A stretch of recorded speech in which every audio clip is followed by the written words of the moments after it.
शहरात बऱ्याच दिवसापासून शासकीय यंत्रणेच्या कामकाजात अडकलेल्या राणा सिंह महाराणा प्रताप यांचा पुतळ्याला जळगाव जिल्हा अधिकाऱ्यांकडून हिरवा कंदील मिळालेला आहे। याचे मुहूर्त साधून 17 जानेवारी रोजी ठेवण्यात आलेले आहे। उद्घाटन भारताच्या माजी महामहिम राष्ट्रपती सौ प्रतिभाताई पाटील व महाराष्ट्राचे मुख्यमंत्री देवेंद्रजी फडणवीस यांच्या हस्ते होणार आहे। 3.25 वर्षापासून रखडलेला महाराणा प्रतापांचा पुतळा बऱ्याच कामकाजात अडकलेला होता। हा पुतळा 34 लाख रुपये खर्चून बनवण्यात आला असून पंचधातूपासून या पुतळ्याचे शिल्प साकारलेले आहेत।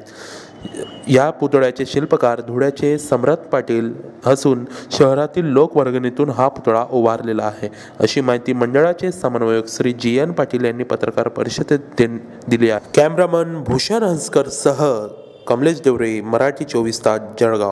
उद्घाटनाची तारीख जी आहे आम्ही 17 जानेवारी निश्चित करतो आहे आणि त्यासाठी भारताच्या माजी राष्ट्रपती प्रतिभाताई पाटील यांच्या हस्ते उद्घाटन आणि महाराष्ट्राचे मुख्यमंत्री देवेंद्रसिंग फडणवीस यांच्या अध्यक्षतेखाली आम्ही हा कार्यक्रम करत आहोत।